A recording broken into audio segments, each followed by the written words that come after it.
I'm Dr. Mollie Marti with Resiliency Matters. What if you could learn from a man who spent a decade playing professional football with the NFL? Would you spend the next 28 minutes with us? What if in the next 10 minutes you could also learn from a man who served as chaplain for the Green Bay Packers? Would you hang out with us? Who is us? My other halves today are Aaron Kampman, CEO of Align, a business consulting organization and former NFL player, and Joe Urcavich, a former chaplain who also has worked to support our military chaplains. Such important work. Welcome, gentlemen. I am excited about the depth of our conversation. I know it's going to be good because we got the whiteboard out. You're my first guest that ever requested a whiteboard. Well, there's a lot of football here, so we like to chalk talk. We got the X's and O's. Absolutely. Right. Yes. So, Aaron, with that background, a decade in the NFL, what does resilience mean to you? It's a great question because really I think it's emotional strength. It's the ability to positively adapt to any situation because there's something inside of you that gives you an emotional strength. And Joe, would you add anything to that? The only thing I'd add is emotional strength under duress. That's when resilience is most important. Okay, so emotional strength, especially in adversity or duress. Yeah. It's almost as if the adverse situation is what creates the opportunity for us to display what's inside of us, right? It's that ability that it comes out when we're in adverse situations. So what creates that emotional strength? Again, it goes back to our understanding anyway of knowing oneself, right? Of deeply diving in to understand how we actually operate. And we'll get to this in just a little bit, but we really believe that it's important to take some time to evaluate the values that drive our life, as well as where those values come from by looking at our stories, and then really looking at our relational world. And I mean, that really helps us start to know ourselves at a deeper level. And why is it important to that self-awareness, and how common is it or not common, do you think? Well, I think the reality is that a lot of us believe that we do know ourselves, but then when adverse situations come against us and the chaos ensues, we feel very unstable, right? We feel like I want something to bring back alignment into my life. And so we really feel like how we build that emotional strength, and this is if I can go to the board, if that's okay. We wanted a way to organize our thoughts. And so I created this idea of putting our values, our story, and our relationship around an equilateral triangle. And so we really believe that a person needs to intentionally understand the values that drive his or her life in an intentional way to understand how they actually make decisions. And then we help people understand that our values, they don't actually come to us by random chance, right? Each of us has a story that makes us who we are. So we'll go back and we look at generational patterns that exist in a person's life by looking at grandpas and grandmas, as well as our own emotional highs and lows of life, to see what's really shaped the motivations of our lives, particularly what happens in adverse situations. And then we look at the relational components of people's life, like actually not just human relationships, of course, family, friends, coworkers, employees, but also activities, hobbies, some people substances, whatever it may be, anything that we have a relationship with, it's going to affect the way we actually manifest our emotional strength. So when you talk about those relationships, and we'll start at values and go through, but something that comes to mind is trust. And I think there's a strong element of self-trust in here, but also building trust between relationships. Joe, do you want to speak to that? Yeah, I think trust is essential in every relational context in life, actually. Doesn't matter whether you're in the business world and you're trying to do sales or whatever it may be. Trust has to be there. It's essential to everything.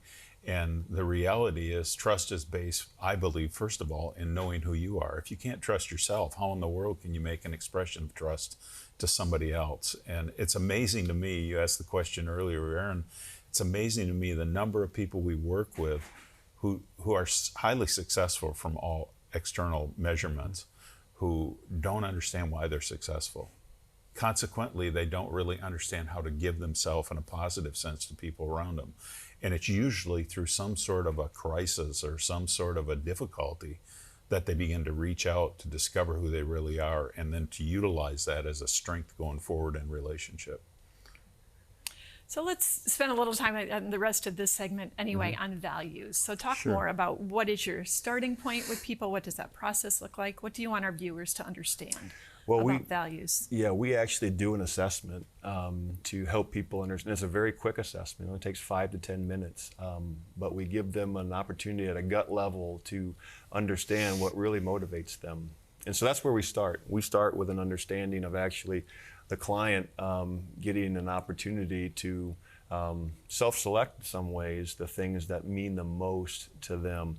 And that gives us at least a basis, without going through our entire kind of assessment, that gives us a basis to at least name them and then help them understand how they actually begin to manifest themselves. And maybe in our next segment, I'll explain a little bit more about this continuum that we live on.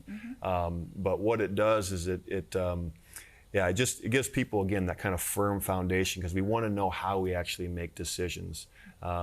Because we do, right? We make decisions based on our values. And many times, if we're not aware specifically of what they are, how can we really be confident in the decisions that we're making? And I know when we teach, we do a lot of self-awareness work when we're doing our resilience work. And one of those is a values assessment that people can take, because we find that they can be really deeply triggered and not know why when they have a behavior that's inconsistent with one of their core values. Do you see that in your work? Absolutely. And I think there's wonderful assessments out there: Strength Finders, Myers-Briggs, DISC, Colors. There's lots of really great stuff out there. I think one of the unique things about our proprietary assessment is that it gives people an opportunity to see both sides, like who we are consistently, but then also the corollary of who we are inconsistently. And sometimes we just focus on that consistent version, like our personality, right? But we really believe in, we don't like to waste. We want to add real value to people where the rubber meets the road. And so understanding in a more full sense what these values are and how they operate both sides, both when we're at our best and maybe when we're not at our best. Yeah. That really helps create awarenesses for people. And the interesting thing is when we actually walk through the assessment, we give people a chance to kind of identify themselves in 4 different quadrants, and they usually identify themselves based on their inconsistencies, because we're usually pretty aware of our inconsistencies. Right. Maybe everyone else isn't, but we are. Right. Excellent. Excellent start to our conversation. So here's tool number 1 for you, viewers. Emotional strength comes from knowing yourself. You will be greatly rewarded for investing time in self-awareness. Making better decisions. Stay tuned.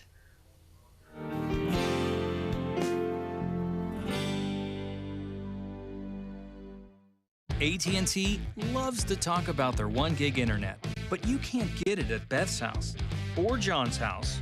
It's not available in JoJo's neighborhood or within 100 miles of the Smith family. The truth is, AT&T 1 gig isn't for everyone.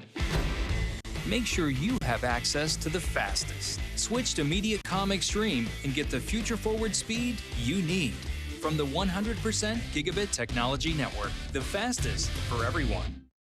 After the rain stops and the wind dies down, when the fire's gone out and the dust settles, we rise up together and become a force of nature all our own. As part of this community, Mediacom stands with you, doing everything we can not only to restore your service, but to help provide emergency communication access, assist relief efforts, and support our neighbors.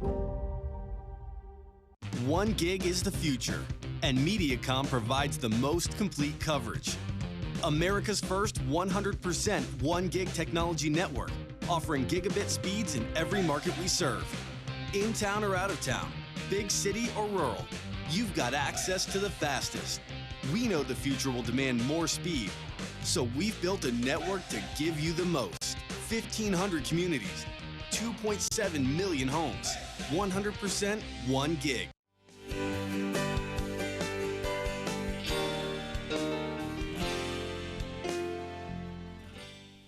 Hi, I'm Dr. Mollie Marti, and welcome back to Resiliency Matters. We are visiting with Aaron Kampman and Joe Urcavich on values and alignment and decision making is kind of where we left off. So let's talk about decision making. What does this process look like in the context of values-based decision? Yeah, we're still on the V of the triangle. And as we mentioned in the last segment, we really believe that our values operate on a continuum from who we are consistently to who we are inconsistently. And we draw that basically like this, that we have endpoints on each side. So we have a consistent self and obviously our inconsistent self. And on this side over here, we believe that you could draw it this way: performance, emotions, our values, performance, and emotions.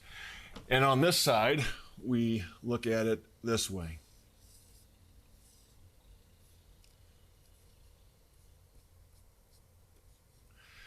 So on our inconsistent side, we start to understand that performance is all there is. When I was in the NFL, one of the most performance-oriented jobs, one of the most competitive jobs. Everything you do is filmed, every rep, everything's analyzed. It's all about achieving the job, right? And life can sometimes feel up and down when performance becomes overdeveloped, when we focus so much on just accomplishing the task. What we've found in working with, whether it's athletes or business leaders, nonprofit organizations, whatever it may be, when you're a leader and you focus specifically on the bottom line in an overdeveloped way, a lot of times our emotional stability is up and down. You know, we win, we have success, we feel great. When we lose, when things don't go our way, we feel terrible. And what we've seen that continue to do is it atrophies our values, right? We get to a place where we'll maybe cut a corner. Or in my experience in the NFL, this could mean guys taking an illegal substance to get an edge, to hit their performance that they needed to, because that's what they felt was necessary to find their value, worth, and identity, right? Now, on the flip side, what we're hoping to help people understand is how to live with this triangle upside down. We want to highlight from the beginning that performance still matters. This isn't some, you know, just kind of fluffy, let's talk about values. And no, we still have to get stuff done, but it's done in a proper aligned way so that we have an emotional consistency about ourselves so that we can live from a place of values where we don't compromise what we really truly believe and have conviction about. So that when we're faced with a decision, that in an adverse situation, we don't go over here just to get the task done and maybe cut part of who we really are out. We stay true to who we really are. And so the assessment helps us then identify what are those motivations in our lives. And we rank them for the people in their top 5 and give them an opportunity, again, to name them and embrace in a more, again, full way what those actually are. Want to add anything? No, I think the thing I would highlight, however, is that our emotions are tied directly to either our values or our performance. And I think that's really important to get a grasp on, because part of the dysfunction in society, if you want to use that terminology, is directly related to the fact that it seems like everybody wants to be famous for 5 minutes. And so they're always calculating their worth based on what other people's perceptions are. And of course that warps your emotional makeup and creates all sorts of tension with the people around you, because they're always trying to take care of you rather than actually know you and trust you and have a relationship with you. We're also medicalizing our emotions. Oh, yeah. Right? With the rise in antidepressants and different medicines. It's created a society. I see it even as a father of 4 young children, right? High school all the way down to 2nd grade. I see it in the same thing in our schools. I've coached high school football for 8 years. When we focus too much on here, we've got some young people with social emotional challenges because so much of they see their primary role models focusing on this, even at the youth sports level, which continues to go younger and younger and younger with more and more pressure on our young kids.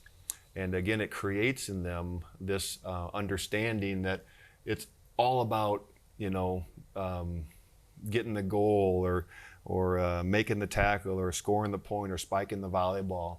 Not across the board, right? But in a general understanding, there is definitely an angst of we got to win. When in the end, originally competition was more predicated on I'm going to compete against you to learn something about myself, right? That's the purity of competition. And having been an athlete for a long time, when I was back in the football world, that was one of the realizations I began to uncover, was that it wasn't about beating the man across from me. It was about beating the man inside of me. And that realization created an understanding in my life that's been very powerful.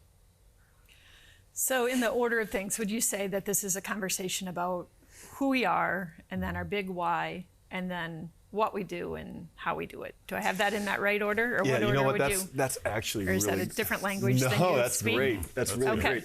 I'll, if I can, jump off that.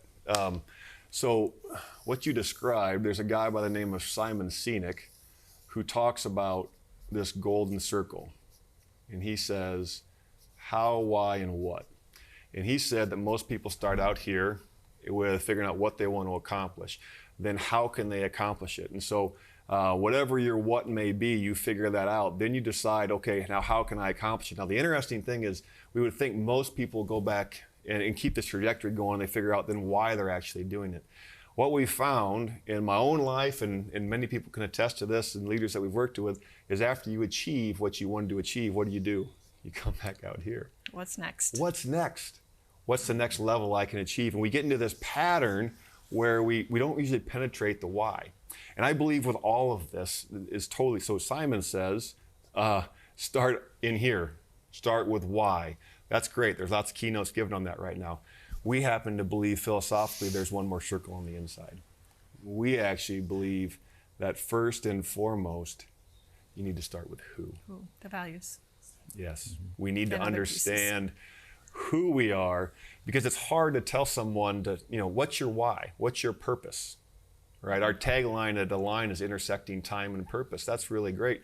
But it starts with understanding who you are. And so our belief is that understanding who you are is about intentionally looking at your values, your story, and your relationships in your life so that you can begin to figure out your why. Why are you spending the time the way that you're spending it? Because our time is quantifiable. It makes all of us the same, right? None of us have any more or any less of it in this moment. And so helping people understand that, I think, captures them in a way that there's a human desire to want to live from why. But we can't really do it until we get this figured out. And I have more questions for you, and I know that we need to go to break, so I'm going to talk about the self-ideal when we come back. So here is tool number 2. Your values inform how you make decisions. The more aware you are of your values, the more powerful your decisions. The power of story when we come back.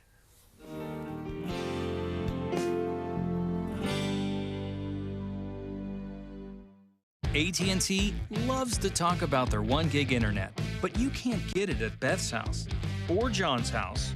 It's not available in JoJo's neighborhood or within 100 miles of the Smith family. The truth is, AT&T 1 gig isn't for everyone. Make sure you have access to the fastest. Switch to Mediacom Extreme and get the future-forward speed you need from the 100% gigabit technology network, the fastest for everyone. After the rain stops and the wind dies down, when the fire's gone out and the dust settles, we rise up together and become a force of nature all our own. As part of this community, Mediacom stands with you, doing everything we can not only to restore your service, but to help provide emergency communication access, assist relief efforts, and support our neighbors. 1 gig is the future, and Mediacom provides the most complete coverage. America's first 100% 1 gig technology network, offering gigabit speeds in every market we serve. In town or out of town, big city or rural, you've got access to the fastest. We know the future will demand more speed, so we've built a network to give you the most. 1,500 communities, 2.7 million homes, 100% 1 gig.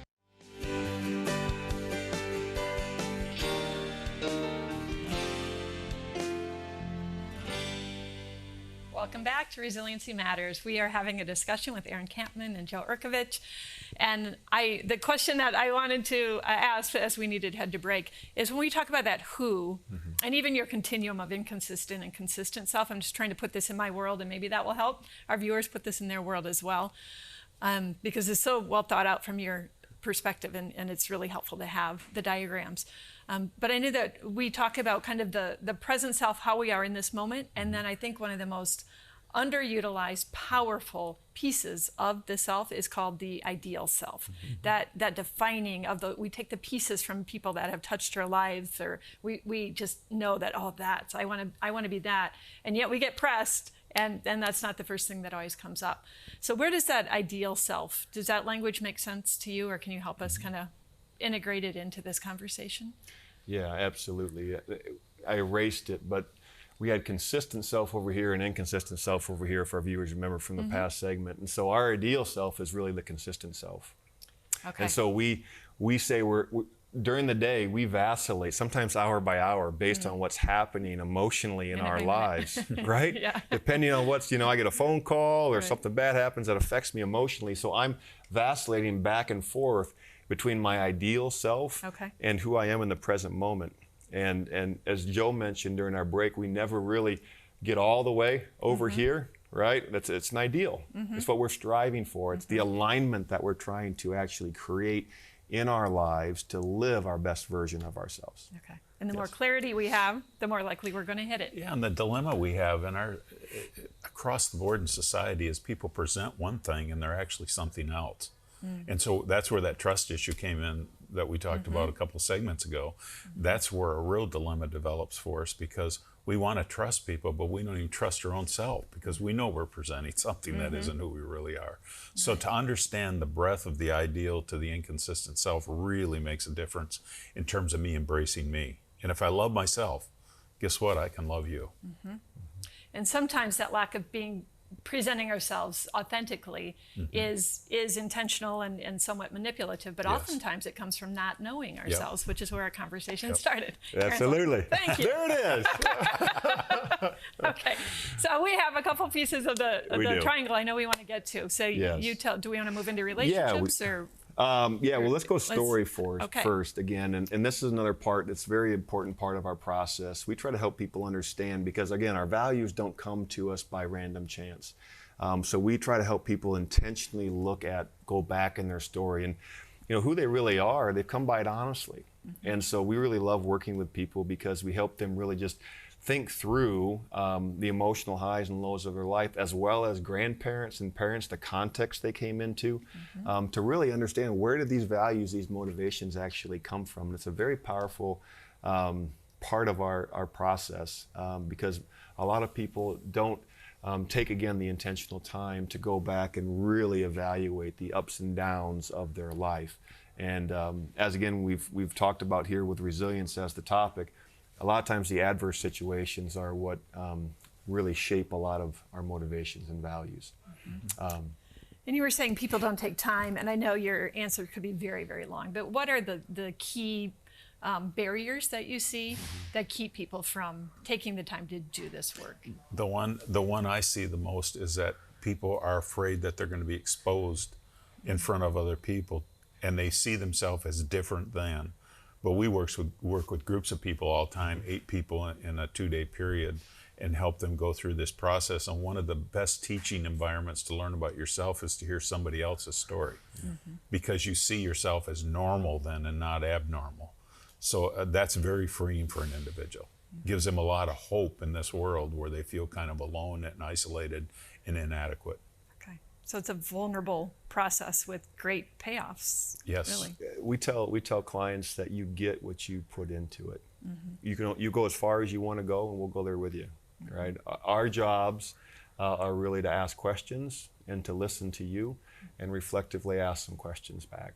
Right? To help you, because we all feel certain things inside of us, but listening to someone's story and saying it out loud gives people an opportunity to process, particularly when you're with your team, your executive team or whoever, gives everyone. And the other benefit is that it raises. We had one CEO say they were from all over the country. They worked remotely, and we got in Chicago, and And after the event and our time, we called it our line experience, he said, you raised our relational connectedness by 5 years. You accelerated it because now we know one another at a deeper level. There's a greater empathy for one another. And that's one of the real benefits of being able to do this with one another. Absolutely. I think so. There's really the two tiers of self-awareness and improving relationships. Yeah. And I think so often when we go to improve relationships, and even with children, we think, well, let's teach empathy or let's teach social skills. If you can truly help them be in authentic relationship with each other, they're naturally going to feel and express that empathy. If it's modeled, Yes. they grasp it, and it's deeply implanted, and then it becomes a part of everyday life. It's experiential. It's hard for sometimes us to describe all of this, but it's experiential learning, right? You feel something when you're interacting with someone at a deeper emotional level. Excellent. So the R of relationships. We have our last couple minutes here. We do, absolutely. And so, again, relationships is we do an assessment to help people really understand their entire relational world. Because, again, when we understand our relationships, each one of us came into this room not just by ourselves. We've got, if we're married, we've got a spouse, we may have children, friends, colleagues, coworkers, I mentioned, right? The activities, all the things I mentioned. And those things, those relationships actually are what affect our emotional well-being. And so when we actually take a look and we represent that to our clients in a single graphic, so they see their entire relational world in one graphic, like, oh yeah, that one. And they start to make some connections that they weren't aware of before about the relationships that drain them emotionally, and then the ones that also give them energy. And so we've organized this whole thing. Were you gonna say something? No. We organized this whole thing around an equilateral triangle because each one of these angles reinforce one another, and they create an opportunity to create great alignment. The other reason we did this is it's an idea called a fractal. Is that as we begin to create alignment in ourselves, we multiply out. And so as we learn our value story and